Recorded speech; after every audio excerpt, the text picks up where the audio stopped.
Good evening, friends. On behalf of all the members of Overman Foundation, I welcome you to the 4th Auro Ratna Award ceremony hosted by Saga. Ever since its inception in March 2010, Overman Foundation, which is an online research center dedicated to Sri Aurobindo and the Mother, has attempted to recognize the invaluable contribution of the scholars, researchers, educationists, and workers of the Aurobindonian movement who have worked tirelessly for the mission of Sri Aurobindo and the Mother. For this same purpose, the Auro Ratna Award was initiated in 2010, and its first recipients were K.D. Setna, Professor Aurobindo Basu, and Professor Jugal Kishore Mukherjee. In 2011, the award was given to Dr. Kirit Joshi, Dr. Prithvendra Mukherjee, and Mr. Ruby Gupta. In 2012, the award was given to Dr. Premananda Kumar and Ms. Shraddhavan of Aurobindo. And it gives me immense pleasure to announce that the Auro Ratna Award for the year 2013 will be given to Dr. Ananda Reddy.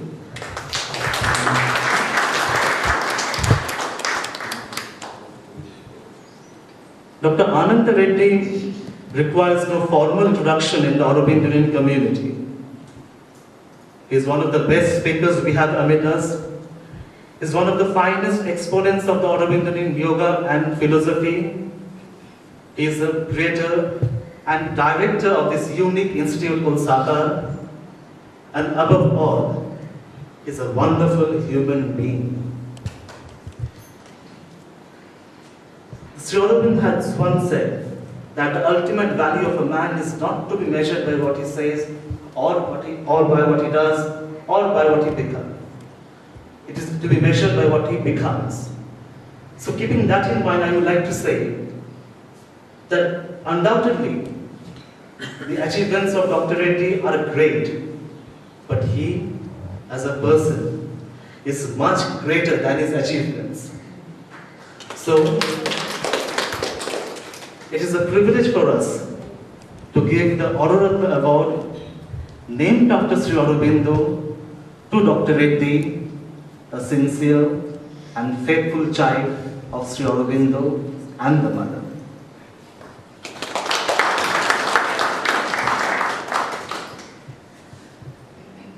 The servitors of Sakar would like to present a flower bouquet and a shawl to Dr. Reddy as a mark of their love and respect. So I would like to request Gayatri Di, Nilesh Bhai, Adil Bhai, and Satya Bhai to present him with the bouquet and the shawl.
Ms. Shruti Vidwaikar has sent a flower bouquet for Dr. Reddy.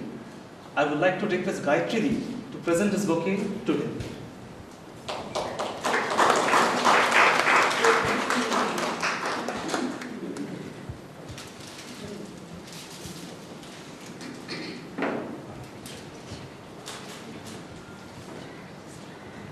We are honored to have Dr. S. Murali, Professor and Head of the Department of English of Pondicherry University, as our chief guest. So I would like to request Dr. Murali to say a few words about Dr. Reddy.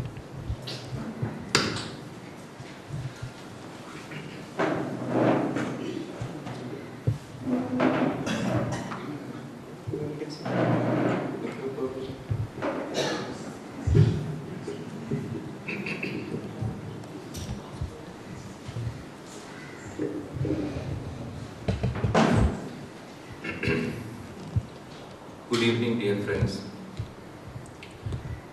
This is more of a homecoming, and there is nothing formal about being here, sitting beside Ananda Reddy in the center in Sakar. This is one of those occasions when you feel more honored than the person who is honored, because I am called to chair a session where I am, felicitating my friend, my very close associate for the last close to 10 years. More than that, we have known each other over Janmas, I am not sure. Anand doesn't require a kind of introduction to this gathering. Last time when this Auro Ratna Award was given to Shraddhavan and Premananda Kumar, I used a phrase when I was talking. I said, this is like carrying coal to Newcastle. One doesn't carry coal when one goes to Newcastle. This is like talking about Ananda Reddy at his center, where Deepshika, she's sitting behind. She's Deepshika. She's the one who should be going in front, holding the torch bearer. She's sitting behind. She has ignited the torch, and Deepshika is there, and Anand Bhai, as everybody calls him. He's a few years older than me, so I call him Anand, whatever it is. So Anand is somebody whom I could vibe with. I come from a totally different tradition because I'm an academic. I work in the university. I teach for a living. I have to profess. I have to write, publish, or perish. So this sort of rigorous intellectual world, academic world, and we are all worried that academicism and intellectualism or inquisitive kind of exploration into religion, philosophy, truth is almost practically disappearing. Srinivas beside me will also be talking almost like that. And why are we worried about this sort of thing disappearing? Because it is like some years ago, an academic from the US published a book called The Closing of the American Mind. Alan Bloom, of course, he published a book called The Closing of the American Mind, where he actually bemoans that Americans are almost losing their intellectual grip on reality. They are just falling into mere crass, materialist life. Of course, we assume that there is a kind of synonym, that Americanism and globalization is almost the same. So we tend to identify America with a kind of ultimate illusion that this post-capitalist, post-industrialist, mega globalizing world is symbolizing. So Bloom's worry is almost becoming a reality for us in India. Less of intellectual involvement. People are not bothered about, why should we explore truth, why should we worry about, whether Ishvara is same as the divine Godhead, or whether Savitri would symbolize, the search for life beyond death, or whether life divine is a possibility, or whether the supermind has descended at all. These kind of queries have practically died out. Nobody seems to take these things seriously. And this is a big, this leaves a kind of big vacuum in our minds. There are only few places where this kind of search and inquiry still seems to survive. And one of them, of course, is something that revolves around the pursuit of truth, the pursuit for finding something higher, the pursuit in terms of a kind of rigorous discipline that we call integral yoga around the study of Sri Aurobindo and what the mother has given. Even among the Aurobindonians, there are, of course, many aspects to the study of Sri Aurobindo. I am not going into the kind of intellectual debate over this, but even among that, even among those of us who are really taking the study of Sri Aurobindo quite seriously, there are those who are happy with whatever is given, and there are those others who like to go beyond with a torch. People like Anand belong to the second category. They are quite dissatisfied with whatever has already been said. They feel that there is something more to it. There is something more that is possible. Because we have had many debates across podiums. Even here, we have had many discussions. And I have always noticed that Anand is always on the side of, new kind of, to break new wood, almost like what we would say, to find a new path. He always likes to go beyond and find something new. He gets so excited. And whenever he says something, whenever he writes something, whenever he tries to explicate or interpret a text of Sri Aurobindo in a classroom or in a seminar situation, he likes to say something new. There is always a sense of discovery in whatever he says.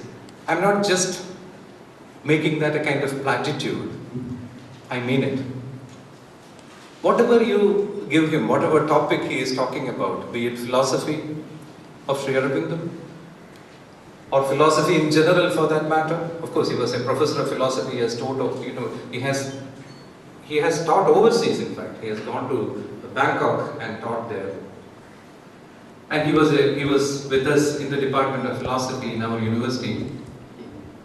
But wherever he has gone, whatever he has done, this sense of breaking into new grounds or finding new frontiers has been his impetus, and that has been his strength. For me, Anand symbolizes the possibility for finding new inroads into the study of Sri Aurobindo. It's not merely the study of Sri Aurobindo. In fact, I had, a few months ago, I had written a kind of controversial article or whatever I wanted to as a controversial article which has been published in Shraddha from Calcutta. But before I published it, I sent it to Anand. I said, please look through this. It's a pretty long article. And Anand sent me papers like this. After a few weeks, he sent me the whole thing. I have read through every line that you have written. And each line he has taken up and he has dissected with the kind of, discipline of an academic, with the strength of a yogi, and with the kind of openness of a truth seeker. Anand, in fact, I feel like, shortening his name, not Anand, but Ananda, 1,000 tons. So almost like, he has 1,000 tons, and when I start talking about him, I have 1,000 tons. So there is no stopping. We can talk hours together about Anand and the ways in which Anand has explicated things. But this is not a place for that, I know. But I feel that the Overman Foundation has enriched itself by honoring a person like Anand in his own place, to beard the lion in his den. They have come here and bearded the lion in his own den. The lion has been honored, and Anand has got the recognition like our Bharat Ratna. This is Auro Ratna. So this is Bharat Ratna for the Aurobindo. Anand is the right person for this award.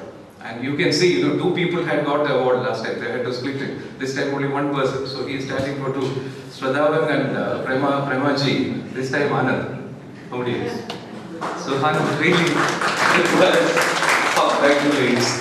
And I'm so happy that I'm here and able to share a few words with you, to talk about Anand, and then also to dream about new possibilities. I don't think he will just stop with this. Probably Sakar is not the end of the world for him. He will go miles. He always has that kind of, the urge to seek and to go beyond. He is an open intellectual. He can always be engaged with. You can talk anything to him. Even when I invited him to come over and see my paintings, he just gave the reason, hey, I will talk. So he started talking. Even about painting, or if it is driving, or flying, or going places, or anything, you have it there. So it is wonderful that we have a person like Anand who has done wonders with soccer. He has miles to go, and with the kind of the new impetus that he has gathered, where we are all sitting here and honoring him with this Auro Ratna Award from Overman Foundation. I am sure that we have done something wonderful, and Anand certainly deserves it. And it is a pleasure and privilege for me, as a long-time associate of Anand, to come here and to chair this session. So Anand,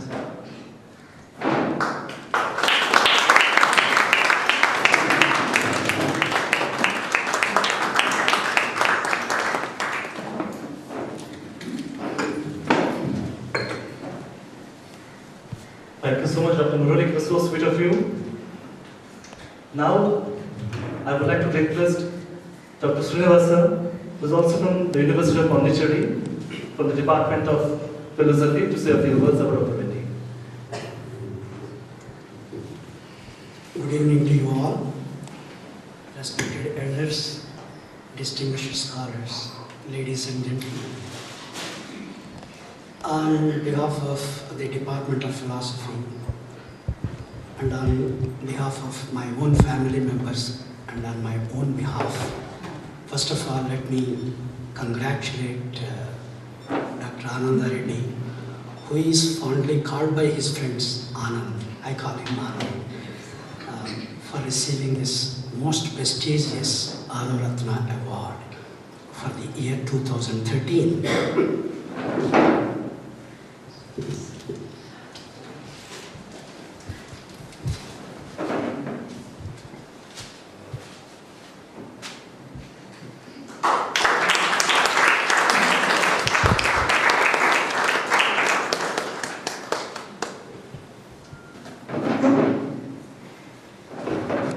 Yeah, my job is not yet over. Let me share my acquaintance with Dr. Ananda Reddy ever since I met him in 1989 when we joined the Sri Aurobindo School of Eastern and Western Thought. I joined as a lecturer and Dr. Anand joined as a postdoctoral fellow. Since then, we became very close friends. And basically, I was trained in symbolic logic, philosophy of science, philosophy of language, and modern Western philosophy. Perhaps along with Professor R. Balasubramanian, who was the first head of the department of that particular school, and Dr. Anand, they taught me so much regarding Indian philosophy. Later on, I had to go to a Sanskrit Pandit to learn Sanskrit for about 3 years. And first of all, when Anand used to speak to us on Sri Aurobindo's philosophy, it never went into my mind because Sri Aurobindo is not an easy philosopher to understand. It requires a kind of eligibility on the part of the scholar to understand Sri Aurobindo's philosophy. Of course, as students of philosophy, we always feel that the art of philosophizing differs from one philosopher to another philosopher, from one school of thought to another school of thought. Normally, we start from complexities and come down to simples. Sometimes we start from simples, go back to the complexities. But when I was introduced to Sri Aurobindo's philosophy, primarily through the lectures delivered by the late Sri M.P. Pandit and also by Anand. I used to attend his lectures when he used to take classes for master's degree students. Many a time I had a lot of problems to understand Sri Aurobindo's philosophy because I did not possess that kind of an eligibility to understand it. So he was so good to me in the sense that he used to explain me, look Srinivas, this has to be understood like this. You have to interpret this concept like this. So you have to alienate yourself completely from the Western mold of thinking. Perhaps that helped me a lot, my association with him. Today, I can proudly say that I know a little bit of Sri Aurobindo. I can tell you this because on 8th of November, I was asked to deliver an endowment talk on Indian culture at Acharya Nagarjuna University. So, some 6 months ago, the Vice Chancellor of that university asked me to do that. Then I asked him over phone, what should I speak? So then he said, since you come from Pondicherry and the members of the Senate would like to listen from you about Sri Aurobindo. I said, it's a very tough task for me because I'm not really good in Sri Aurobindo. But since they gave me 6 months' time, I started reading Sri Aurobindo from my own perspective. I understood him a little bit. Then I did it. Then I sent my draft back to them, some 24, 25 pages of draft.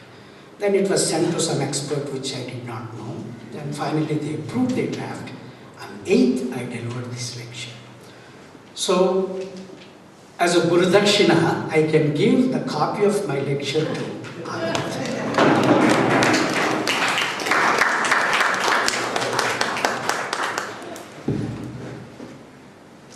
So this was the thing. Then of course, not only the kind of physical discipline that Anand maintained, but the kind of mental discipline that you find in Anand is remarkable. In 1992, we had a very big seminar on Sri Aurobindo. A lot of people from ashram came and people from all over the world, all over India, they participated in that seminar. Normally, the students of philosophy have the habit of criticizing the philosophers. At times, I think people from ashram did not take it very lightly and then they used to overreact to the criticisms. Perhaps it was only Anand who never got irritated to any of these kind of things. And he used to reply so well. And Professor Balasubramaniam said, so this is the difference between Anand and the rest of the people. Then because we know Professor Balasubramaniam was a hardcore Advaiti. But he had a lot of praise for Anand. And he used to tell me, Srinivas, you should speak like Anand. Then I said, sir, it may take one more janma for me. Doesn't matter. You listen to his lectures, go to his classes. The way in which he formulates the philosophical problems, maybe from the point of view of Sri Aurobindo, it doesn't matter. You sit and listen to him. And that helped me a lot. And of course, the ancient Greek philosophers used to say, what is wisdom? Not just by possessing knowledge of different kinds of things is not really wisdom. Temperance, prudence, and courage constitute wisdom for Greek philosophers. And here Anand possesses all these three qualities. He has temperance, balance of mind, courage to face any kind of a question you ask him, and he will reply, and without getting irritated. We may criticize. See, just because I criticize Sri Aurobindo, my criticism will not bring down the stature of Sri Aurobindo in the philosophical circuits. Similarly, just because I criticize Shankara or Mahatma Gandhi, their stature will not come down. But here is a person who never got irritated to any kind of criticism and he used to reply. That shows his courage and also prudence. He knows what to talk and what not to talk. That is very, very important for a student of philosophy. And he used to engage classes on ethics, I think, for the students of master's degree. And he used to ask me, Srinivas, this is the book I am following, is it right? I said, Anand, you know that. Because he did his master's from University of Hyderabad, not only in literature, but also in philosophy. And he is well versed, but see his simplicity. He used to come to me and say, this is the book I found, do you think it is good? I said, it's very good. And students loved him. And we loved him. It's unfortunate we could not really plant him into our department because of age restriction by a few days or a month. He exceeded the age limit, therefore Professor Balasubramaniam could not recruit him in our department. but he very much wanted him in the department. In spite of that, he kept on coming to the department and he kept his association with the department. Many a time we called him Kapal Shastri Endowment lectures he delivered in the department, and he was so clear in his talk. He's not only a good thinker, but a prolific writer. So you see his writings. After he went to Bangkok and spent almost for 5 long years there, he recommended me to go there. Then of course, thrice I went to Bangkok to Assumption University. The moment I said, Anand is my friend, and the dean of that school said, we all learned language, English language from him. The way in which English is spoken, we should go to Anand. So that's how, that means there is such kind of an impact he made on the minds of the people there in Bangkok. They love him so much. Some three times I went there as a visiting faculty to deliver lectures on various topics. Then every time when I went there, immediately they asked, how is Ananda Reddy? They say he's doing very well, he's very busy with his, what you call, Sakar. This is what I used to tell. So friends, I really feel that the Overman Foundation has chosen the right person for the award for 2013 because he is one of the greatest second generation Arbindoites. I don't say first generation Arbindoites because there are people who propagated Sri Aurobindo's philosophy far and wide. One of the leading second generation Aurobindoites in the country today, and he is accepted everywhere in the world. And I really feel very happy that the Overman Foundation, unlike the government of India, recognized a person who really deserves that award. So I congratulate Anand for this. And moreover, and of course, let me also say a few words about behind the success of every person there is a woman. The woman may be sometimes the mother, it may be the wife, sometimes sister, sometimes the friend. Here I know it is Deepshika Didi, who always constantly followed on as a shadow, not as a snooper, but as a faithful companion to make his what you call intellectual capabilities spread wider and wider. So therefore, part of the credit should also go to Deepshika Didi.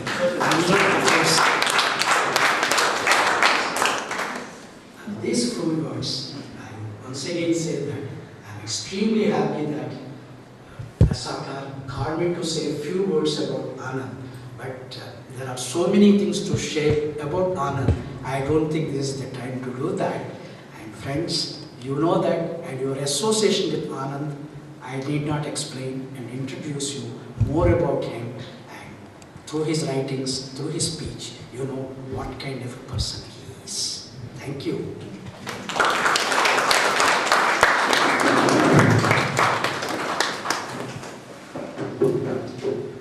Thank you very much, Dr. Srinivasa. Now, I would like to request Dr. Auro Pandey, eminent member of Sri Aurobindo Ashram, to say a few words about Dr. Reddy.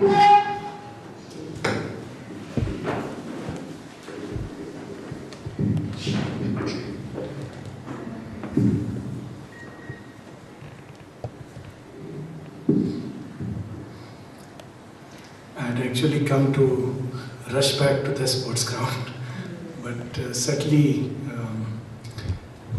all that I can say is I was very happy to know that Anand Bhai has been chosen for this beautiful award. But much more than that, as I was sitting and thinking about his name, it reminded me of something very interesting. Anand Bhai had been in the service of the divine. I think that's the most important thing. Writing, speaking, all these are very, very secondary things. Most important is that he has done it as an act of seva, as an act of service. Because people can write and speak just for the joy of deliberating intellectually about things, or they may do it as a means to get fame, name, etc. But the beauty of Anand Bhai's talks, his writings is that they spring from a heart of love. I think that's where the strength lies.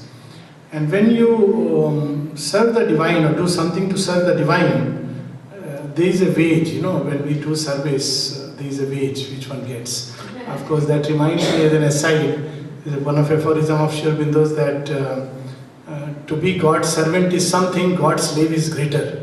So someone once asked me that what is the difference between the two. So when we serve, then as a servant we get a wage. But slave means all the time with the divine. There is nothing else, because slave seeks nothing else. Slave is bought forever. He has no other option, no other choice. And there's the beauty of being a slave. Now, when we serve the divine, just as when we serve, we get a wage. So people often ask, "Kya milta hai? Ashram jaake kya milta hai? What do you get, in all this?" So, divine is a very nice plan. Instead of, monthly pay, etc., etc., the divine gives you instantly. So, what is that instant wage of the divine? It is Ananda. The divine gives instant delight. So, the service of the divine gets reflected by the joy in the being.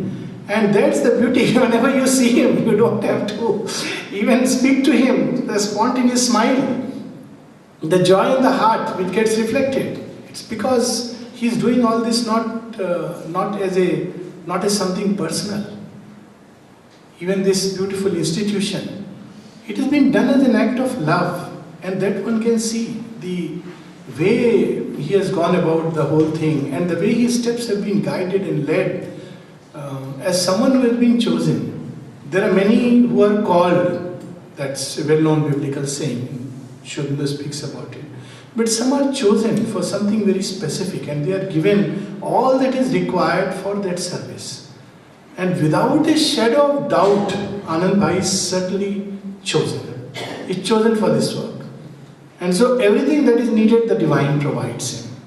So when we speak about Anand Bhai, it's simultaneously the beauty, the glory of the divine which is leading him. And it leads so many individuals, each in his own way. Anurag, I must say that has been, of course, I completely appreciate that Deepshika Di often goes unnoticed. And she is really, to think of you is also to think of her. So it's something very beautiful, and yes, it's not common, and it's a very rare and very harmonious, beautiful thing to happen, and it's a prayer to the Lord that may both of you continue to serve the divine in this way for many, many lives to come, because it's not just a question of one life, many lives to come. At the same time, Anurag, I must say that, there are so many ways the divine's work is going on all over the world. And sometimes one wonders, is there anything else left? And then comes somebody like Anurag with the Overman Foundation, one then wonders, yes, there was something which was yet to be done. That is the impression I had when Overman Foundation came into being. Otherwise, you feel people have talked, people have, so much has been done. I myself go through the science. What is there now to speak? It is just for us to keep living this truth. And then someone comes up with such an interesting idea that one feels it's dropped right from the heavens and someone has caught it. So you really fill a space in Sri Aurobindo's work.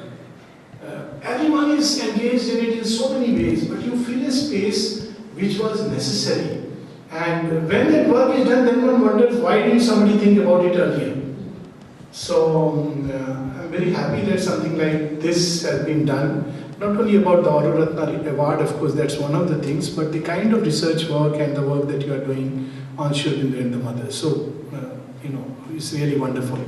What more can I say about an elder brother who has been such a beautiful inspiration and a co-traveler and a wonderful colleague to work with, I can say that, Anand Bhai. It's a privilege and honor to have shared the dais with him several times. And it has given a sense of complementarity, of a beautiful, harmonious, as they say, kya bolte hain? Jugalbandi. So I have always felt that with him. And that's the beautiful part of it. all that I would say is a prayer that may you really serve her for many, many, many lives till the last breath, fully conscious from the moment you are born of her presence, and till the last breath, may you be, and Deepshika Di, be conscious of her presence. And there is nothing greater than that. The person is always greater than his words. And that's what I keep talking even in Sri Aurobindo's context, that the word is greater than an institution that has been brought out by someone. But greater than the word is the person, the being. The Gita speaks to us of Shabda Brahmati Vartate. Go beyond the word. Because otherwise we get stuck to the word, its nitty-gritties. We become pedagogues, not yogis. Darshana in the Indian sense was first see, then express. Not express all the ignorance and then try to see.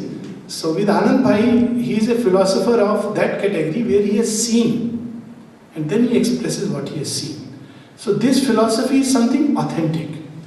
I think that is the difference, the mark of a philosopher in the Indian sense and the mark of truly a great philosopher is that he is not just playing with words, so easy to play with words, and especially, nowadays we are endowed with a brilliant faculty which is the cause of all our stupidities, and that is the intellectual mind. But when this mind is not just sharpened but develops something called as a sight, then that mind truly becomes worthy of simply reflecting what it receives from above. And that is the beauty of what Anand Bhai expresses. It's not just playing with words of Sri Aurobindo and the Mother. That is very dangerous at times because we may miss the being who is much greater than the words. He brings Sri Aurobindo into his words and through his words and through his own words. So beautifully, what we get is Sri Aurobindo's, his darshan, something of his touch, something of his glimpse, and I think that is something worth a million wealth that one can ever acquire outwardly. So thank you, Anand Bhai, for really being not just an asset to Sri Aurobindo's circles, but an asset to the earth. I feel such types, may your kind increase. There is a beautiful line in Savitri. Only one thought, to raise thy kind desire. So my prayer that may your kind increase upon this earth. It desperately needs it. Thank you so much. Thank you. And I with this take excuse. And Jamshed Bhai, to remind you also, you have to be there. Okay, thank you so much.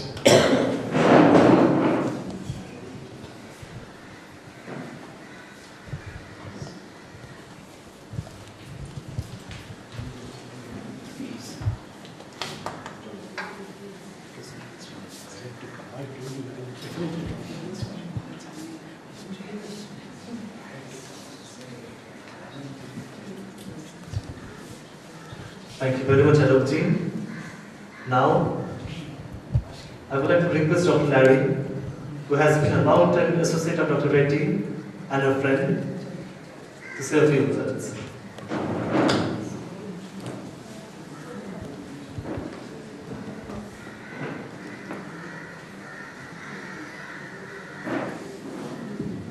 Well, it's a very happy occasion to honor my friend and colleague, Ananda Reddy.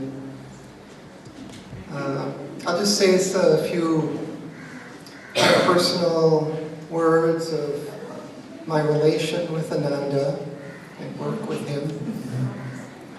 I think we met in 1998. He came to America to visit, and our mutual friend Julian introduced us, suggested that my wife and I take him and Deepshika to Niagara Falls. And we were living close by there, so they were interested in visiting. And they came and stayed with us for a couple of days, I think, and we visited the falls and became friends and acquaintances at that time. And Then a couple years later, my wife and I came to Pondicherry. I was coming for the first time. And again, we met with Ananda and Deepshika at their home and were greeted so warmly. And I think it was that time that Ananda first broached the topic of participating in this online program that he wanted to launch. And it was maybe still a ways off yet, but he was beginning to think about it. And so we had a nice visit at the ashram, and we visited at their home and were greeted very nicely. And so we went back to the US. And a few years later, I came alone on a visit to Pondicherry. And again, met with Ananda, I think maybe just before I was leaving.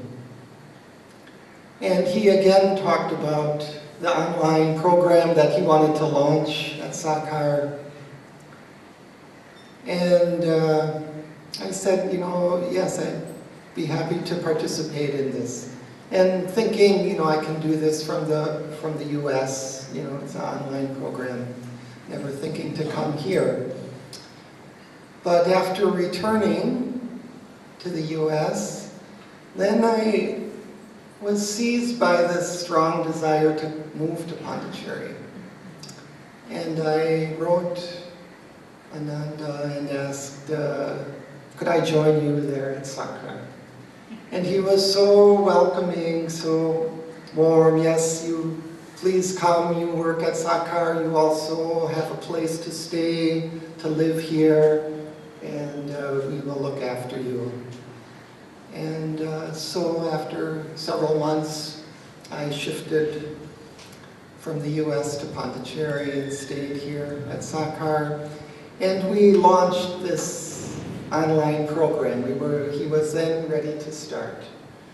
And at that time, Girija, the actress and Sri Aurobindo scholar, was already here in Pondicherry working with Sakar, and together we started the work of preparing an online educational program from scratch. I mean, we didn't really quite know exactly how to go forward. And then I had one technician who was very good at setting things up, also quite a difficult character in his own way. But we managed to get something going within a few months, and in August of the same year, a few months later, we started the program, our first semester of online program. And Jamshed in the back there was our first student in the program, and a couple of others. And it continued. From there, each semester it developed and grew. More students came. We became more organized, more sophisticated each semester as it went. And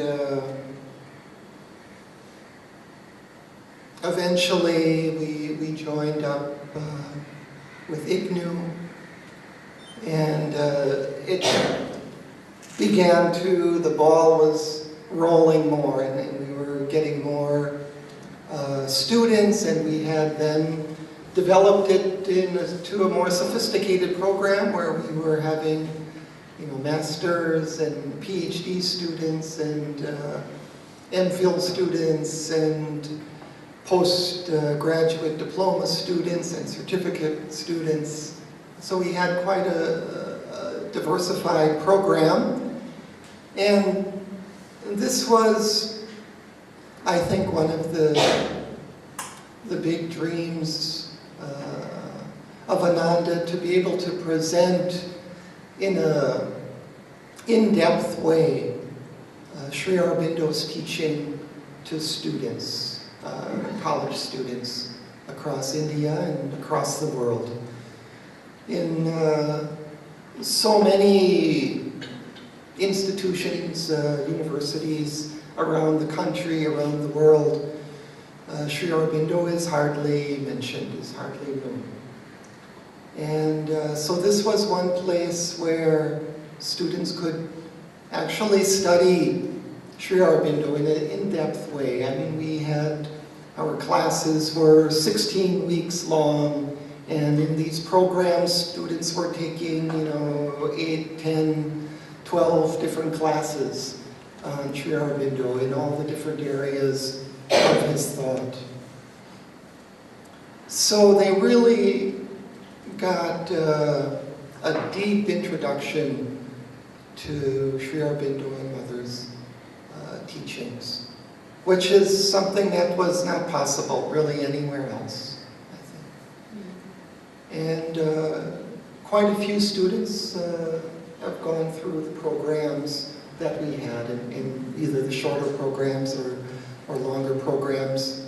I think it was about 3 or 4 years ago, we had one of our, what do we call it, personal contact programs. Yeah, personal contact programs, where we invited the students to come. This was actually a part of the program, that they had to spend several days or a week here with us. And we would have seminars each day, and they had the possibility to visit the ashram in Auroville.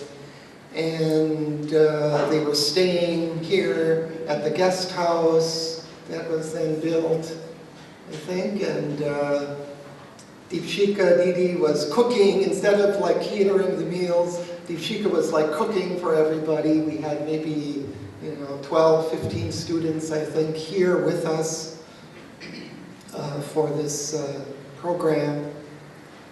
And on the last evening of that program, we had this cultural event, where everybody was doing some performance or making some type of presentation for the group out in the courtyard here. It was a beautiful evening, and I think it was at that moment Ananda kind of leaned over and said, this is really, the high point of Sakar so far.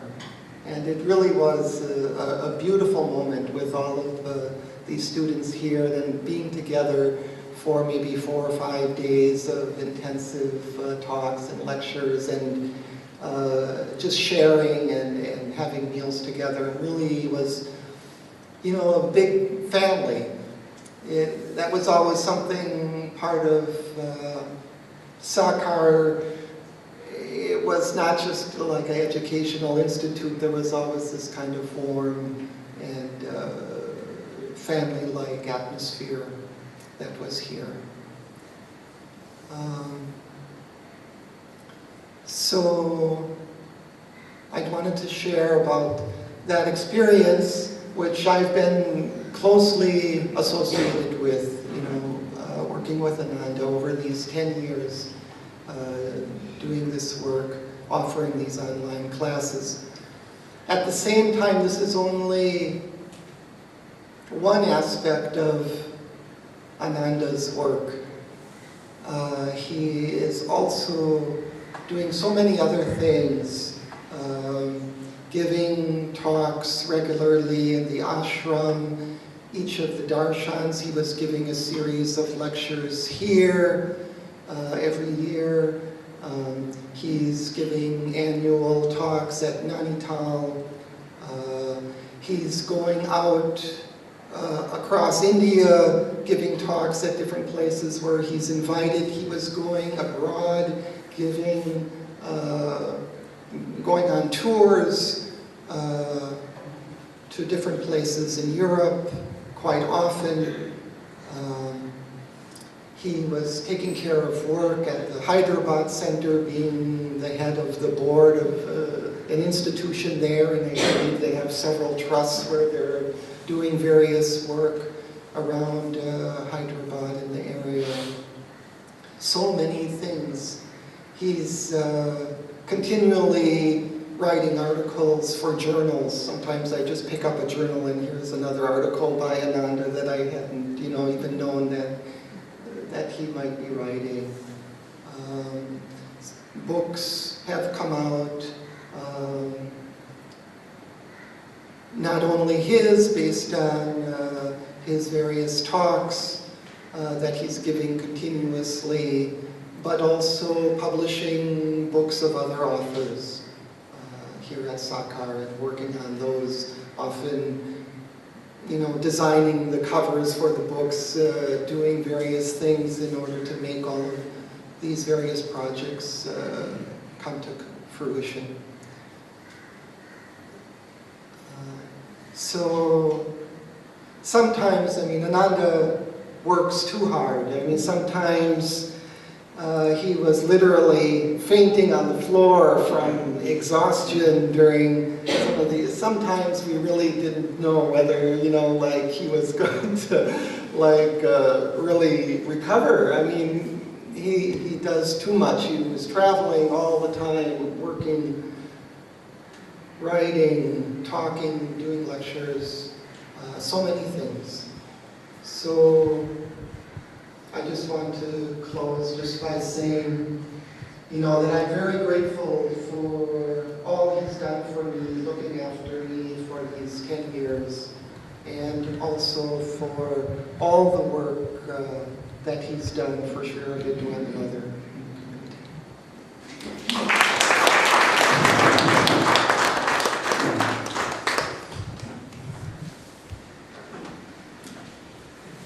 That was really wonderful, Dr. Larry.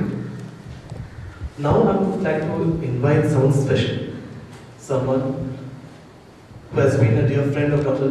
Reddy for a number of decades. Ma'am.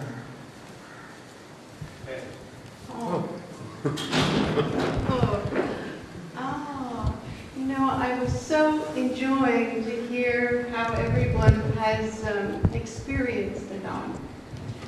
And I kind of was reflecting a little inside, and it's wonderful when you're in an evening of exchange as friends, and you're having dinner, and you're catching up, and you're going on.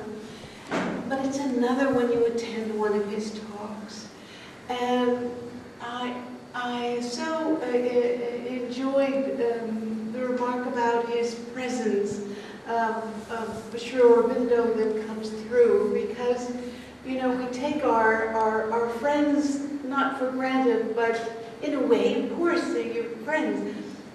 But the real presence that you do bring through when you are communicating Sri Aurobindo's work is astounding. And it's so profound, and I have great pride to tell people to attend your talks if you can, and I kick myself that I don't get over myself with my own work and go over, but and I should. But really, there's the Anand and there's the Anand, and yet at the same time we're all one. And I really appreciated knowing you both.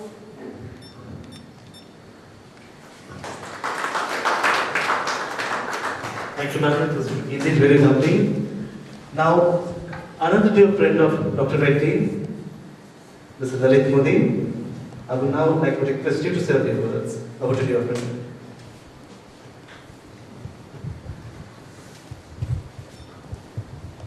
Jema to all of you.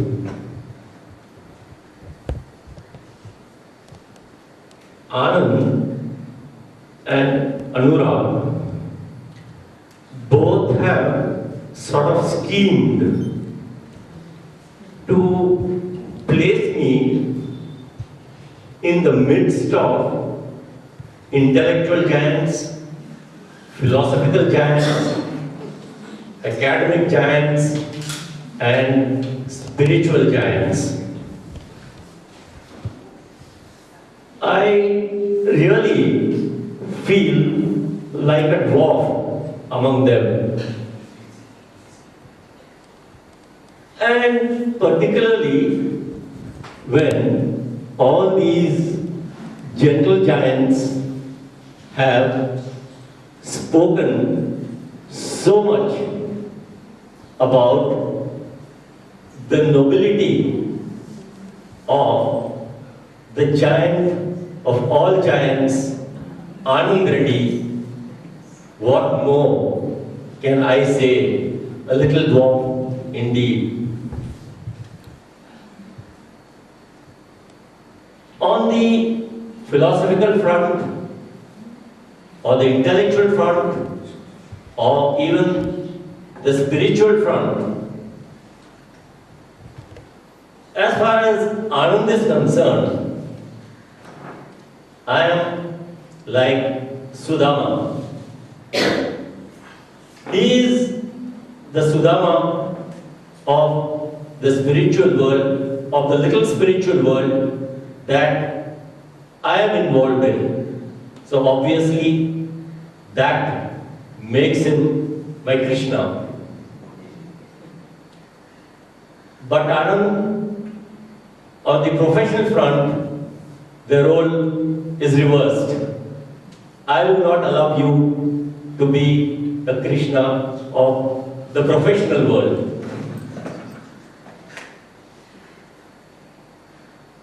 It is a great, I feel a great sense of joy, a great sense of happiness to be among this august gathering.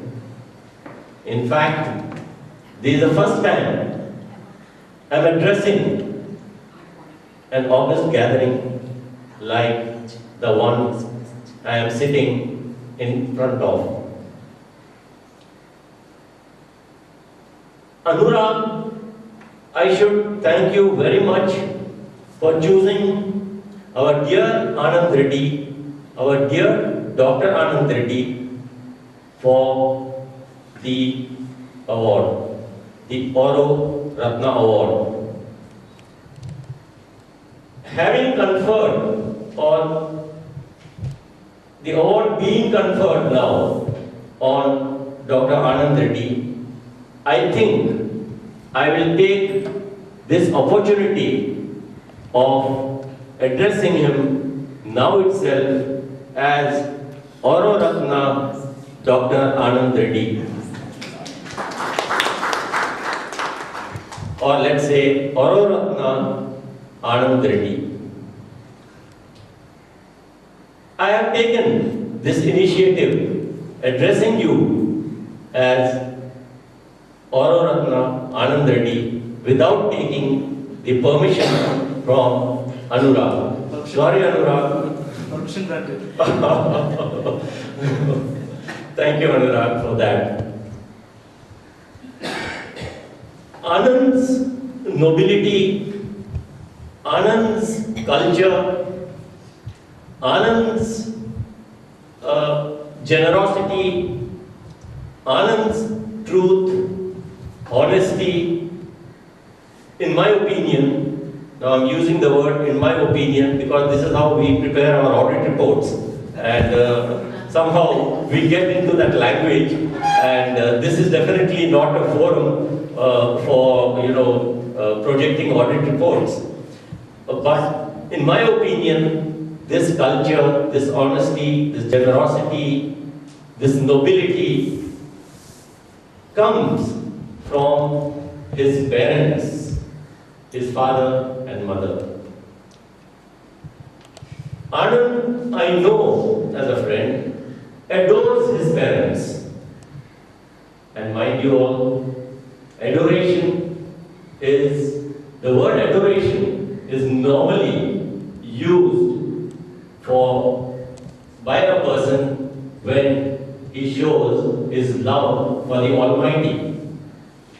But in this particular sense, in this particular context, I would say that Anand regarded his parents like gods and adored them.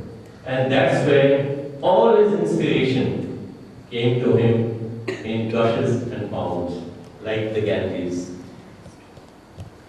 Like Srinivas has said, his inspiration is definitely his better half, Dipshika.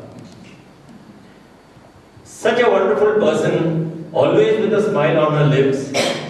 It's like somebody telling us, if you don't have a smile on you, I'll give you one of mine. She always keeps showing or addressing us in that manner. And this attitude is not because Anand listens to Dipshika. It is because Dipshika listens to Anand that Anand is where he is. I thank you, Dipshika, for sharing Anand with us. Our interactions in my office have been wonderful. Anand will just walk into my office and say, "Arey Lalit, तुम busy तो नहीं हो ना? अरे यार तुम आ तो गए अंदर, अभी क्या बात है?" He will just politely, timidly just come, sit down, discuss his issues, and then once again say, "I've not taken a lot of your time, no? Arey Baba, you've already taken it, now what's the problem?" But I have always enjoyed those interactions with Anand.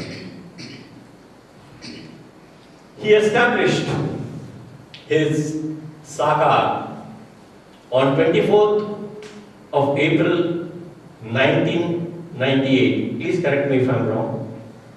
It was 24th April 1998, a wonderful day for founding any institution, particularly by a devotee of the Mother and Sri Aurobindo.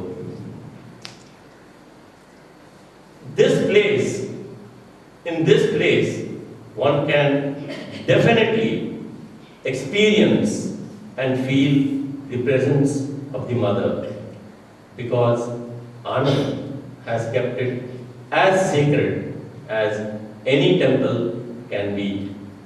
For that, full marks to Anand for all the efforts that he has made.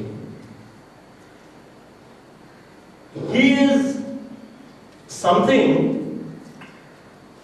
like a Dwarpal of Sakar, standing there and inviting those people who have a thirst for the ambrosia that he can offer. That ambrosia has come out of the churning that he has done on the scriptures of Sri Aurobindo. We all are really fortunate to have a taste of that ambrosia. Thank you, Anand, for delivering the goods. Again, I'm using a commercial technology, can't help it, but then that's how it is. I thank Anurag once again for choosing our friend Anand for the coveted award. And I thank Anand for making our life so nice. Because whenever I was in some sort of a trouble or not upset or something, I don't know, just like that, from nowhere he used to just drop in, come before me, stand before me, talk something this way, that way, and then by the time he left, I used to feel light and fine, as if he has taken away the problems from me and placed them at the feet of the Mother. And rest assured, in another week's time, 10 days' time, I've always had results, very positive results on the issues which I have placed before him. Thank you, Anand, for being a great friend. I wish I can say a lot more. I can go on and on, but I guess there is a protocol that we have to follow. Maybe next time I'll have an opportunity of saying much more about you and the institution. Thank you very much, Anand. Thank you. Thank you very much, Reddy. Well, as we all know, behind every successful man there is a woman, and behind Dr. Reddy's success there were two women, to be honest. One is, of course, this beautiful lady whom we adore as a divine mother, and the other person is the Prakriti behind the Purusha, the Shakti, Dipshikari.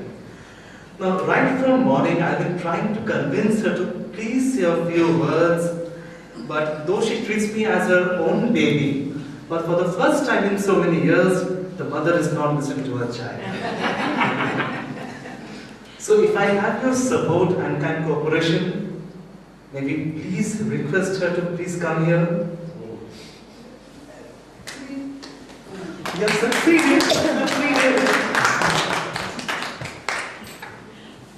I feel so deeply embarrassed. I really don't understand what I must at all say. But Bosch, sit down first. Let me, may I conclude this session? No.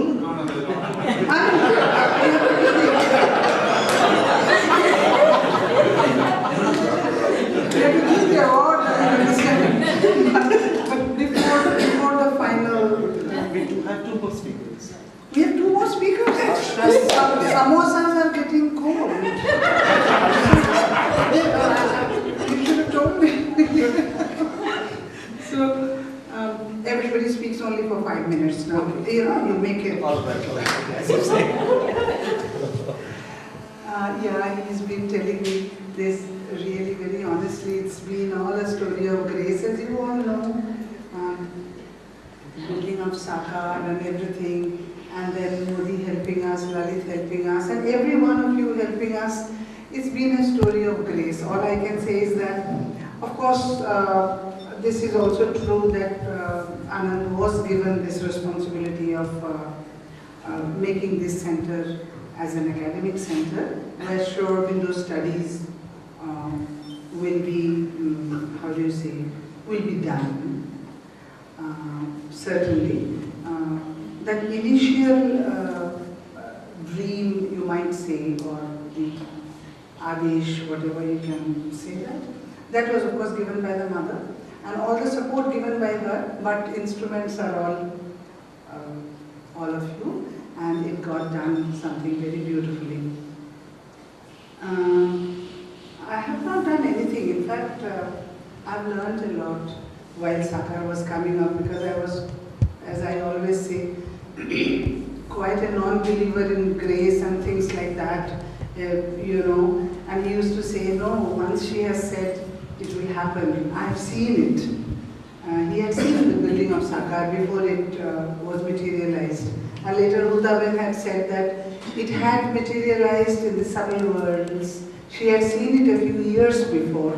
And when she saw our building for the first time, then Hutaben was absolutely, she just stood stuck over there in the sun around 1:30, 2 o'clock in the afternoon. And she said, I have seen this building, how did you build it? Then he said, I was given also to see the building. Then he told the architects that this is what I have seen and this is what has to be made. So she says that, Hutaben said, and we also know that certain things are already there and they manifest later. All that part is of course there, Mother's grace. But as I was telling you, I don't know, instead of how much being a helper, but I always used to say, don't do anymore, don't do anymore. You know, I'm from a very middle class family. For me, this hall, because that's what he saw, where so many people are sitting and charcha kar rahe hain. They're all, you know, Sri Aurobindo is being radiated, you know. So I used to say, already one hall is more than enough. Why upstairs? And things like that. So through the time when the construction and everything was going on, I developed a lot of faith. Let me tell you that I grew. I grew in faith, I grew in dependence on the mother, and I learned slowly to leave things instead of all the time thinking mentally what next and how to do next. And this and that. And the whole thing was really a story of grace, the way Sakar had got built. And there I must say that I used to feel very good to have a companion in Anand who had so much of faith and dependence and absolute assured, how do you say, I don't know how to say, faith in the mother.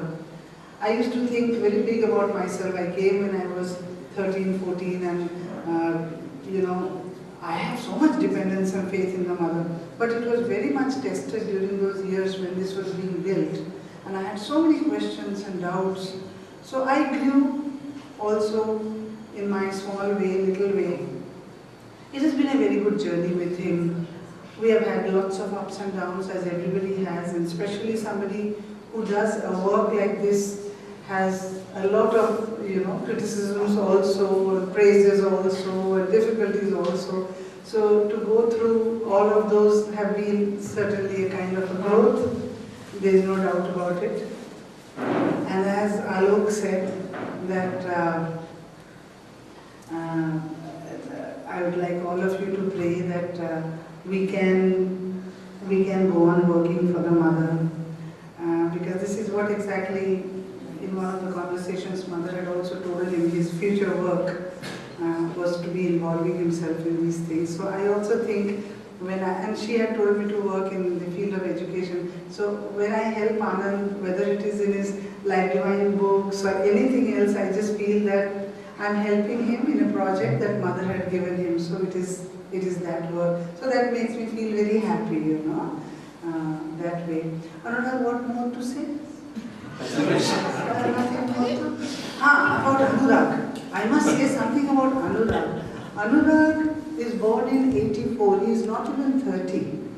He is getting 30 next year. And this youngster, oh my God, as who was saying, Lalit or somebody was saying, his research work is stupendous. And as Alok was saying, that there was a space for him, perhaps, ordained, which he had to fill out. And he's a very good faculty member of Sakar. He's a very good teacher.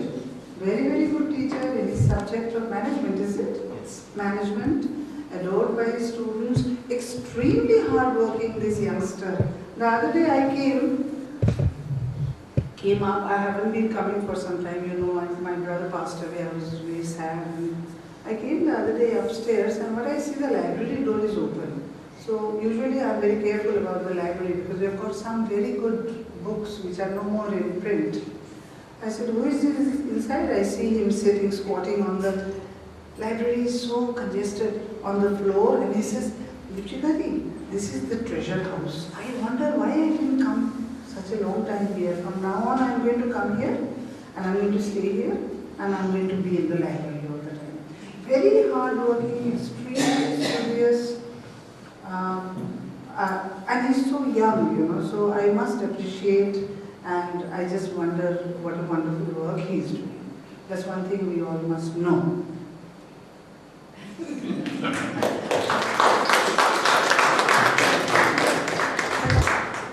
What is there to say, my dear? Yes, I have been taking care of him physically, and I've given him the space to study. Very boring husband, all the time studying, all the time upstairs in his study room, I'm downstairs. But I've given him the space, I said, okay, let him do what he's doing. Okay? No, how is it that Bollywood has spared him? That's right. He should have been in Bollywood. His mother is in the films. Father also? No, his mother is in the films. Yeah, Bollywood has spared him and he has got into the jolly of sure, Chalo. 5 minutes, मेरा samosa. I was about to reach this jolly video, by the way. Now I would like to request Harsha ji to say a few words. Without making any preface, I would like to share my personal experience. I think definitely you people would enjoy. and would like definitely, I am sure. In mid of 1995, I think May or June, I had come to Pondicherry permanently in 1994, and I had thirst for knowledge. And in mid of 1995, I had gone to attend class at society office, our society pitch office. So, myself and Indu, we both were sitting last, and I felt something nice in his lecture, and it was on life divine chapter. So, second day, means when the class was second time, when I went to attend the class, I was little bit doubtful. The really voice was very commanding and convincing, but I had little doubt that whether I should attend the lectures regularly or not. And I don't go generally to attend any lectures. So there was like that photo in the society office in the central space, and I was sitting opposite that, and Dr. Reddy was sitting, so above his head, Sri Aurobindo's face was coming. So as soon as I thought that whether I should attend these classes regularly or not, his voice was very convincing, very commanding, but whether I should attend or not, you people won't believe, but immediately my thinking, from his eyes, a spark like two rays came. Full my body shivered, and I heard like, I cannot tell exactly, I heard like, yes, I am telling this. You people won't believe. I was like, no, something, I could not think or have what to do. Really, Sri Aurobindo talked like that. But from that day, I became the regular attendant of his classes. Because it was not he who was giving lectures, it was given by Sri Aurobindo. His sanction was there. To me, I am talking about the real experience. Then I would share another experience. Who people nowadays in Hall of Harmony, there is mother's birth type picture. But when we were attending the classes, at that time her sitting pose, like Mahalakshmi or Kali, no, it was there. And I had, whenever I was reading mother's words, I had too much sorrow that I had never attended mother classes. That evening class, those evening classes which she was taking in that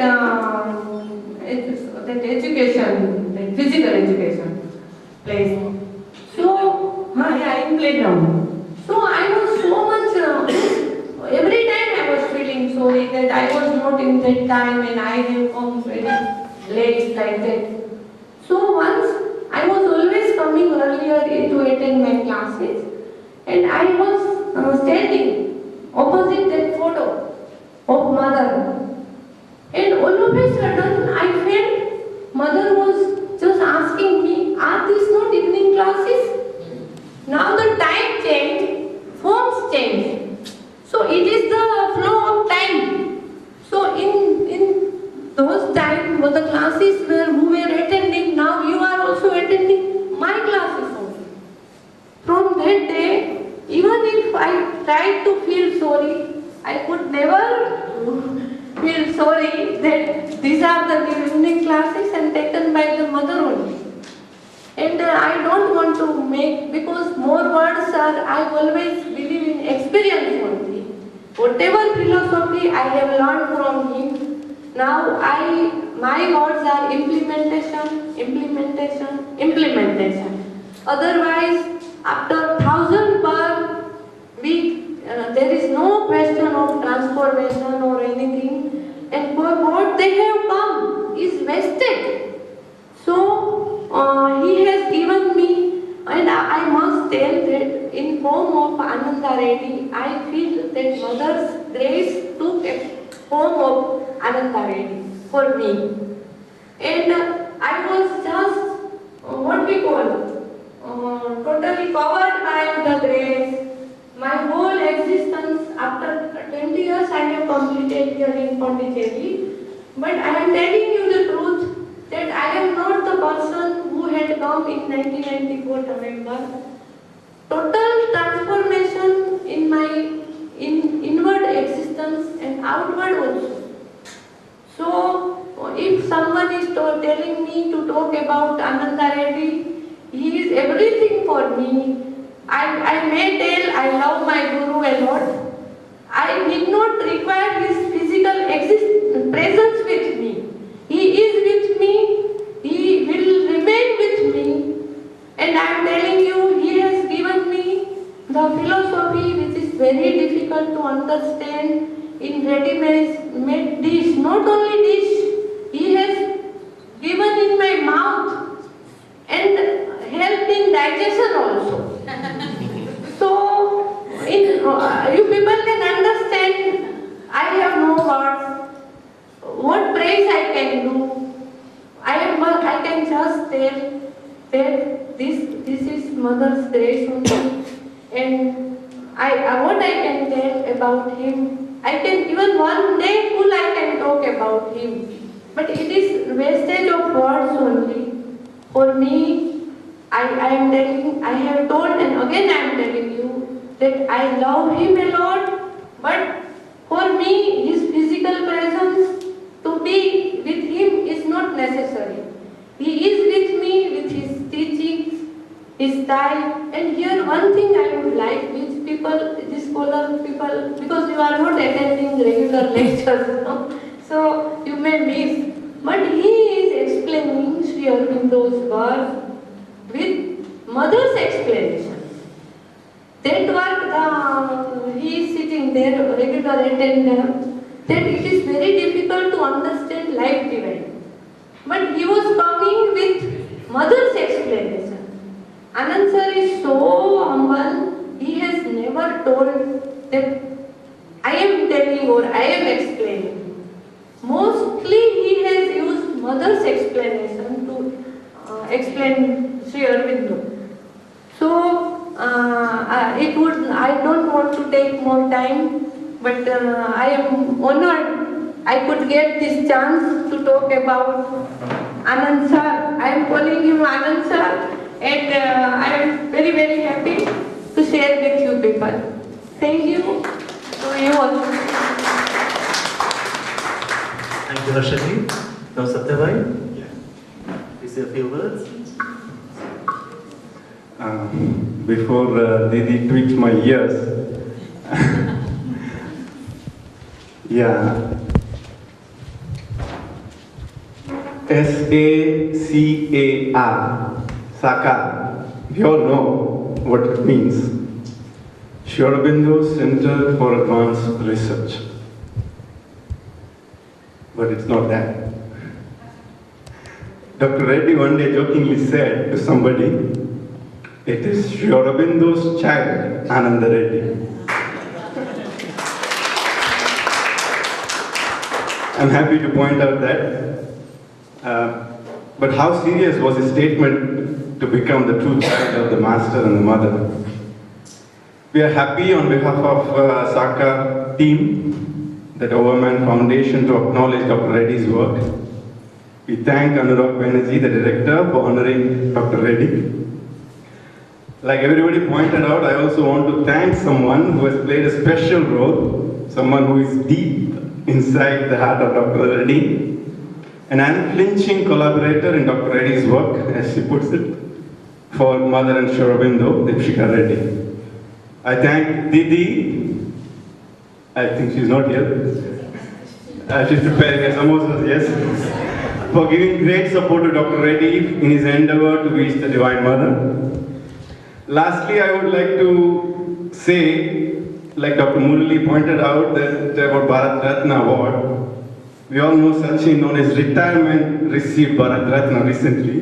But surely, Auro Ratna is not for Dr. Reddy's retirement. There's so much of work to do.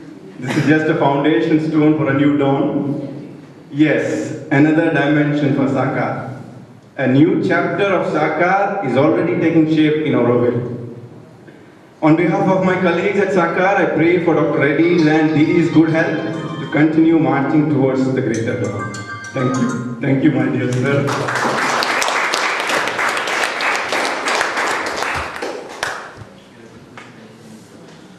Thank you, Sadhguru.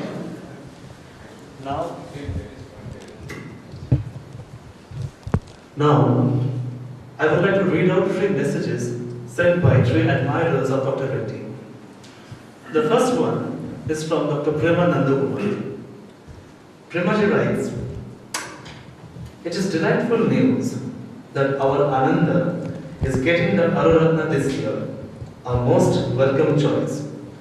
His father, Dr. Madhusudan Reddy, has performed great career for taking the Overman ambience to Hyderabad and building up a school which is being looked after capably by Ananda's sister Chalamani, who was also brought up in Pondicherry. Indeed, the whole family is devoted to the Aurobindo message. Ananda's uncle has been writing tirelessly on the need for building up the Deva Sangha spoken of by Sri Aurobindo. I believe the eldest uncle of Ananda was the first one to donate land to Vinoba Bhave to start the Udar movement in Andhra Pradesh. Thus, self-sacrifice is inbuilt in Ananda's family, and I know how supportive Radha Amma has been to her children to realize their aims and reach their ideals. Between Ananda's well-planned lectures delivered in his wonderful voice and Dipshika's music, Pondicherry is able to continue to experience the presence of the mother, now evoked so well in Sakar. Kindly convey my thanks and regards to the members of the Overman Foundation committee for their most welcome choice for this year's Auro Ratna Award. My loving good wishes for a beautiful function, invoking the divine ambience. With affection, Prema." The second message is from Dr. Satchidananda Mohanty, who is a professor in the Department of English, Hyderabad University. So Dr. Satchidananda Mohanty writes, "Son of the very distinguished Sadhak, academic and institution builder, Professor V. Madhusudan Reddy, and his life companion Srimati Radha Devi, who is fortunately present amid us, that Ananda Reddy was fortunate to have been brought up under the direct guidance of the mother and very idealistic parents. He and his sister Chalamani have devoted their lives to divine cause. Aside from his many academic and scholarly achievements, Dr. Reddy's main contribution in the field of Sri Aurobindo studies clearly lie in the manner he created Sakar over the years as a uniquely advanced center of research based on the vision of Sri Aurobindo and the mother in intellectual, academic terms. Today, the Sakar stands as one of the few of its kind to serve the interests of students, teachers, and scholars world over. I know Dr. Reddy as Ananda Bhai from the mid-70s of the last century and have closely followed his track record with affection and admiration. Aside from his creditable professional attributes, he is endowed with a generosity of mind and soul and has the ability to work with people of different philosophical and ideological persuasions. At the same time, as expected of him, he shows a firm commitment to the values that Sri Aurobindo and the mother stood for. The tribute would be incomplete without due credit to Dipshika, Ananda Bhai's life companion, who has given him great support in his institutional activities over the years. The Sakar owes much to the efforts of Dipshika. This award given by the Overman Foundation is a fitting recognition to Dr. Reddy. I am sure his late father would have been very proud of the award going to his son. He certainly has the blessings of his mother, Srimati Radha Devi. I congratulate Dr. Reddy and the Overman Foundation for the award and sincerely hope that the recognition gives the Sakar the necessary push to fulfill its designated task at the national, and international level. The last message is from Chalamaini, who is Dr. Reddy's sister. She writes, "A heartfelt tribute to my dear Anna. I am not a scholar, nor an authority on Sri Aurobindo's writings to comment on Anand Bhai's erudition. Nevertheless, I am an avid reader of his writings on Sri Aurobindo's works and a devout listener of his talks to say with confidence that to me he is an exponent par excellence of Sri Aurobindo's and the mother's vision and words.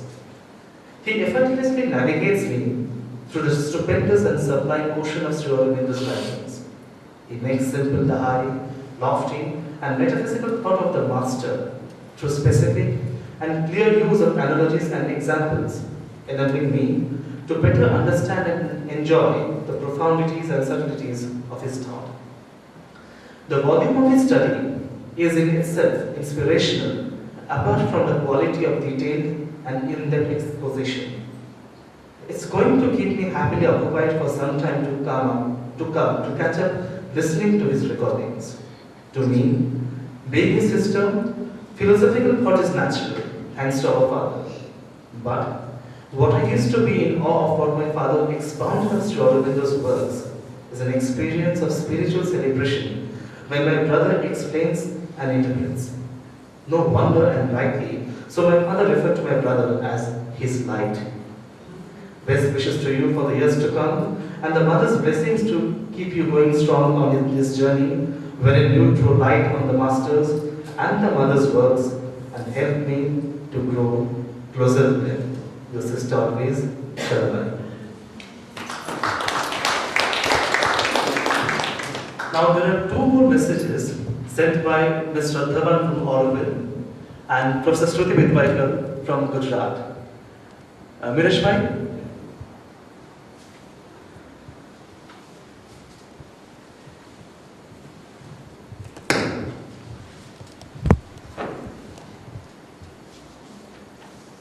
I apologize to Anurag Banerjee of Overman Foundation and to Dr. Ananda Reddy himself that it's not possible for me to be with you today for the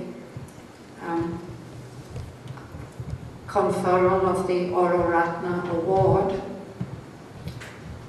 So I've decided to take this opportunity to make a recording of my feelings of appreciation, admiration, and respect for my friend Dr. Ananda Reddy on the occasion of him receiving the Auro Ratna Award for his services to Sri Aurobindo studies, which he well deserves. Our first meeting happened in December 1970, when the first school in Auroville was launched. We were both in our 20s, I suppose, and we had both volunteered, along with other young people from Auroville and the ashram, to act as mentors to the young people, pupils of the school. We didn't consider ourselves as teachers. The sense was that we were all learners and all part of a shared adventure in education. The task was a challenging one, particularly at the beginning, because of the lack of a common language to connect the older ones and the younger ones. The school was declared open by the mother's son, Monsieur André, and she had given him a message to share with us on that day. In that message, she indicated which languages should be taught in the school. English as the international language, Tamil as the local language, French, for which she didn't give any explanation, but we understood that it was not only her own language, but the medium used in the ashram school, and simplified Sanskrit, which she wished to be the future shared language of the whole of India. Ananda was better qualified for this task than most of the rest of us for several reasons. He had not only grown up in the ashram and graduated from the ashram school. In the late 1960s, he was one of the few people privileged to maintain a personal correspondence with the mother, who guided him in his studies and his development. I think it must have been in 1971 that he asked her what kind of education she envisioned for Auroville. If I remember correctly, she replied that the system of education in Auroville and ashram ought to be different, and that Auroville had to find its own system and way, emphasizing on a kind of modern gurukula system in which a trusted mentor would guide a few young souls gathered around him or her in all aspects of life. In fact, Aspiration School was dedicated to realizing the mother's ideals of education, particularly in attempting to enable each of the children to discover their psychic being and allow it to govern their life. With both pupils and educators coming from widely varied linguistic and cultural backgrounds, the first challenge was communication. And since there was no established authority structure and no means of compulsion, we found that the learning and sharing process had to be founded on sincerity, trust, and mutual respect. Ananda had a unique contribution to make there on account of his ashram background. He became the mainstay of the daily physical education program, based on that of the ashram physical education department. This daily discipline became one of three strongly unifying factors in school which, in my view, had a diverse program unique in the history of education. It's appropriate to mention here that one of the other important unifying factors was the early morning assembly, a short period when all the children and all the adults involved in the school shared a moment of concentration, followed by the chanting of Sanskrit songs and shlokas led by Deepshika. The third became the dining room, created by a French couple, Alain and Elia Monnier, where children who had come from the local villages joined others from different states of India and others whose parents had come from Europe, America, Australia, Indonesia, and Tibet for a midday meal in the atmosphere of a refined French family. Our 6 years of shared experience in Aspiration School in those early days of Auroville established a strong bond of fellowship and understanding between Ananda and myself. For several years we were not in regular touch, as Ananda continued his higher studies in English literature and philosophy, following the academic tradition of his family. His father was the head of the Department of Philosophy, Osmania University, and I was told that the mother had asked him to establish a university in Auroville. Ananda and Deepshika were in Hyderabad for several years, running one of the Sri Aurobindo schools set up there by his family. After they returned to Pondicherry, we took up the thread again. In the 1990s, the Savitri Bhavan project was launched. And in 1998, when we had a peat hut on the site and the first solid building was under construction, Ananda became our first regular visiting teacher. At the request of Aurovilians, he initiated a weekly class on the life divine, which continued for about 5 years. Then the growing responsibilities involved in the establishment of Sakha demanded his full attention for several years. In 2010, he again resumed regular weekly classes at Savitri Bhavan, focusing on the mother and Savitri. His Aurovillian students appreciate Ananda's unique combination of intellectual exposition with devotion to Sri Aurobindo and the mother. Many have told me how he has opened not only their minds but their hearts in sharing his understanding and his experience.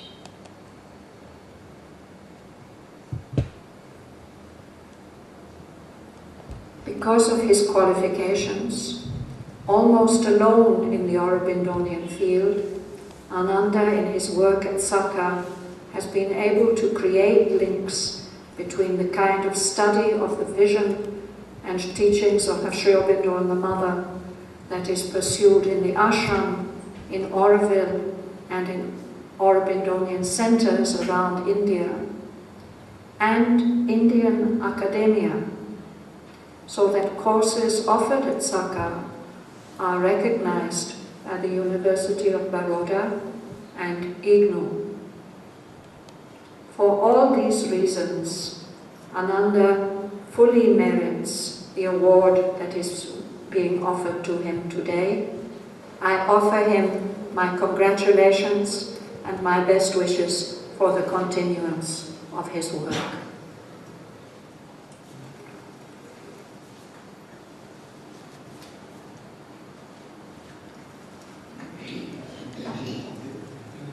I apologize to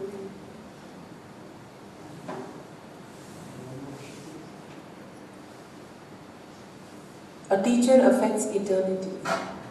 He can never tell where his influence stops. This is a proud moment for me as the student of Dr. Ananda Reddy to see him receive this award.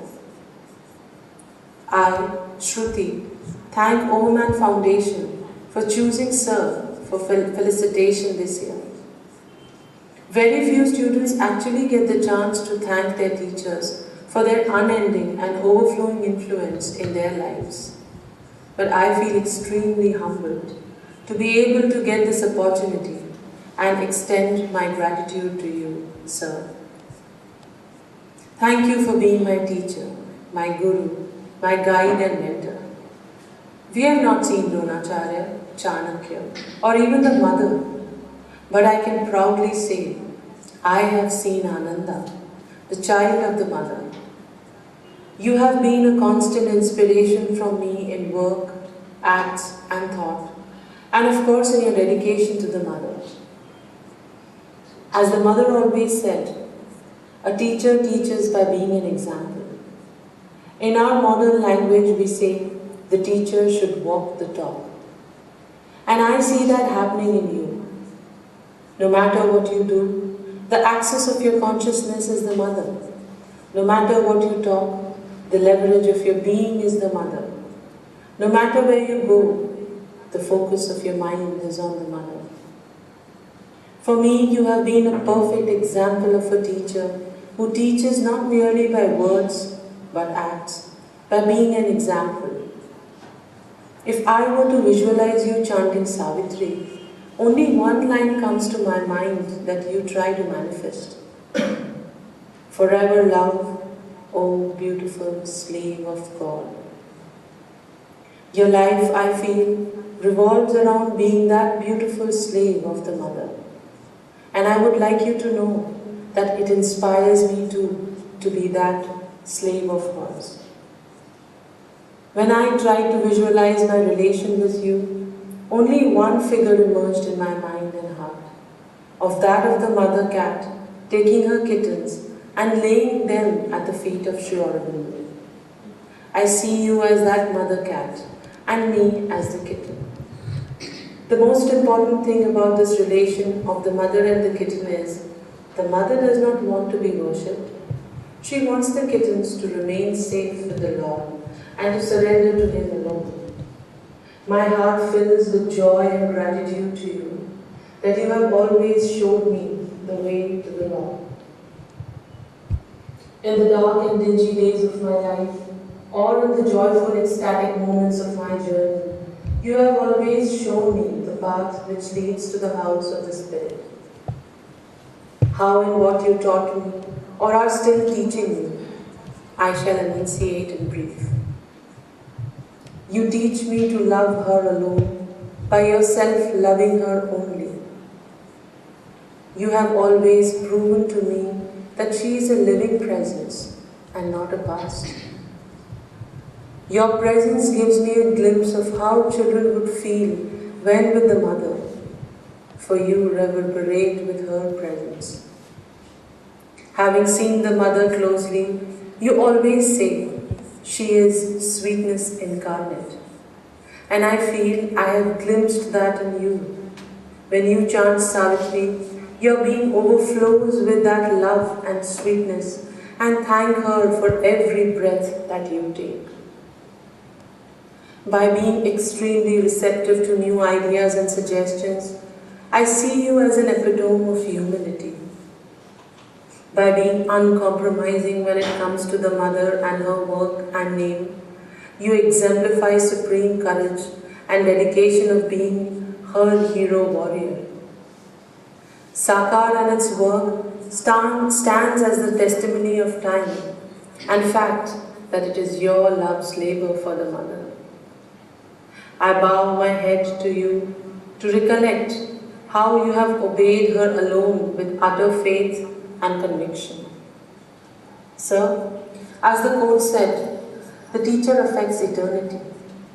And I can go on enlisting instances after instances of how I have learned and imbibed your teaching and example, and how I continue to learn from you still.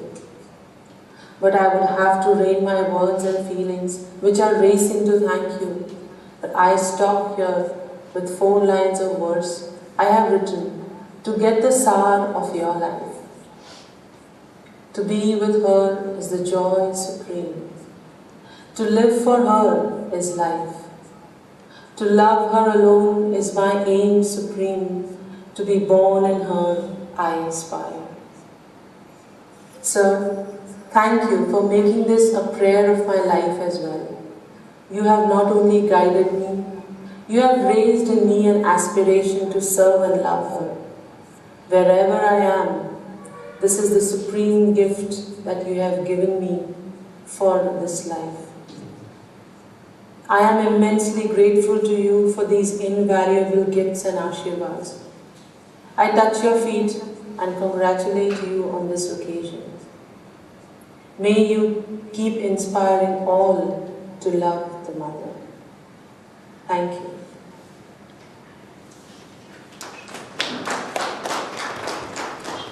We have just heard 2 beautiful messages sent by Sridhavanji and Shrutiji. Now, it's time for us to present Dr. Reddy with the Auro Ratna Award. I would like to first request Chaman Lalji to come here and present Dr. Reddy with the Angavastra.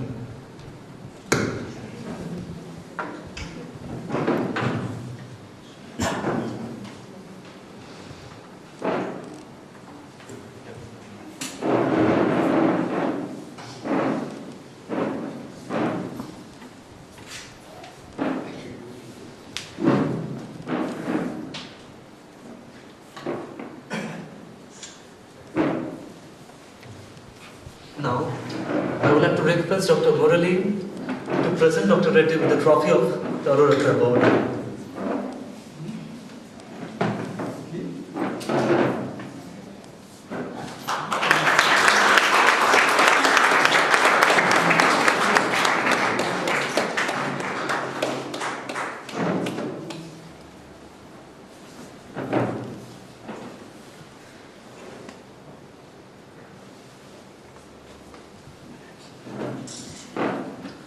now, I would like to request Dr. Srinivasa to present Dr. Reddy with his certificate.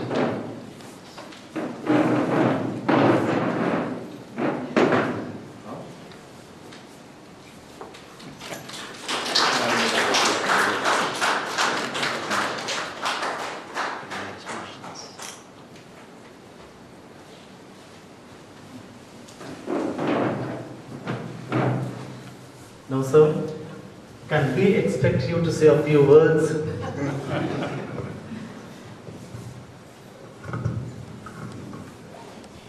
Well, this is the first time I'm feeling nervous to speak. Having spoken in many a place. But I think what all you have said, I don't know how much I deserve, but I know it's been all sincere. Each one of you have spoken with your own heart. And my heart is full, and not for what you have said, but to see how the mother has taken me through my life, through different phases, through different activities, different inspirations. And then as somebody rightly remarked, at every phase of my work, she has brought me the right persons to work with. That has been tremendous grace, because you can imagine being quite away from all academic world. I was given the contact of these two friends at Pondicherry University, who have stood by me through thick and thin in all these years. And of course, apart from that, as Sadhavan herself said, I've had great friends right from the beginning of Auroville days. And one of our first contact was Claire herself. It used to be an aspiration. And so I really, when I see all of you, I mean, my memory goes back. I have a present student, Ananda here, my first student, our friend there, and so many, and then this young guy, our Satya. I don't know whom to thank. Each one of you has been a spot in my life when I was growing. And there's a silent Shankaran sitting there, who used to be a silent worker. Sakar comes here, helps me here and there. I mean, each one of you, I'm very much indebted to you, and what all you have spoken, well, as I said, I don't know how much I deserve, but I'm only grateful to the mother that she has brought all of you to me. Not to me personally, but in my work and offering to her. And of course, as Lalit is telling you, he said he is among the genius of academia and philosophers and all that. But he forgot to mention that he is himself a great genius in accounts, and he has guided me so closely. Because to run an institution where you get donations, expenses and all that. And when I was building this place, Pranodha had given me one single rule of how to use the mother's money. He said, when you receive donations, you have to keep a perfect account at every rupee, 5 rupees or 50 or 5 lakhs or 50,000. And I followed that very closely. And then the mother had told Dada that when you go to purchase a thing for your center, do not spend even an extra rupee if you can spare it, if you can really afford it, or if you can really do it. So in those days when I was working for Sakar building, when a cement bag cost 146 and another shop is 148, I would go back to the shop 146. I should really go into the market and see. So I used to have these rules, and then here was Lalit, who really followed that, implemented that, who helped me. And at a point of time when Sakar was supposed to get an ATG, very difficult in those days, the commissioners used to take a lot of underhand thing and all that. But Lalit, one day, he had just an inspiration, sitting in front of the income tax officer, he said, Mr. Lalit, choose one institution where I can give a free ATG. And back comes his answer. He had a lot of choice, but I don't think he had a choice. Somebody spoke to him. He said, sir, I want Sakar to get ATG. So he has been really a silent guide for me, and I'm really thankful to his support, because any institution must have a very sound, strong financial, economic basis.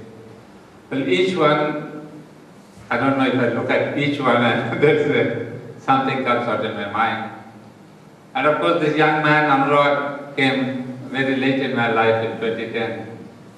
But first I dragged him as one of my faculties because I wanted a management person. And he was very willing to take classes, and then of course the Overman Foundation came, and he had first offered me to be one of the trust members, but too busy, Sakaranda said, I cannot be a trust member of too many bodies, I cannot do my work properly. So since then, I'm associated with him. And of course, I'm really honored to receive this from Jamallalji, because I feel very indebted to him. He has been an elder brother in my sadhana, a wonderful seeker who has inspired me with his words of truth. I mean, if I've seen a person who never compromised with falsehood, it's Jamallalji. And so whenever I need an inner guidance, where unbiased, no partiality, no prejudice, sometimes I ask him. Of course, I don't say I want this answer, but in the conversation. Because I know he will speak the truth, and he will speak honestly, and he will speak what is correct, irrespective of what you think or you may not think. So friends, I'm honored here, and my little group, Kadir and Miresh and Satya, and there Gayatri is sitting, I don't know if she's sitting there or she's gone out. Well, we have a small family, but we have a bigger second circle of family, that's all of you. And the most beautiful thing is, I'm here, a student of my own father, Hazanji, and Bhavi there. So I'm really so happy that, the tradition has followed. My father was a teacher, his student is there, and he attended a few of my classes at Nainital, and we have taken to each other, and I'm so happy that he has made it today. And of course, Uma was instrumental, and I'm happy to all of you. Well, I cannot take each one's name, but just to tell all of you that I'm so honored and grateful that you have come to this function. And today, yes, everyone has given me your good words, praises, and I myself didn't know that I was all these facets, because I do not know what I do. I just simply follow track laid before me. There's love the mother, work for her. And what should be, what ought to be done, I'm not aware. But it seems I've done good to many people. But as somebody said, yes, this is not a halt, this is not a full stop. This recognition is only to tell me further there are many miles to go before I sleep. There's a lot more work to do.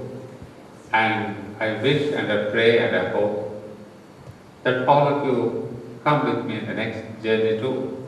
In whatever capacity you can help me, let us go together. Because this work of Sakar is not mine, or is not just a small team of people. It requires your help in every way you can. So as Satya said, yes, I'm trying to plant something near Auroville, not a branch or whatever it is.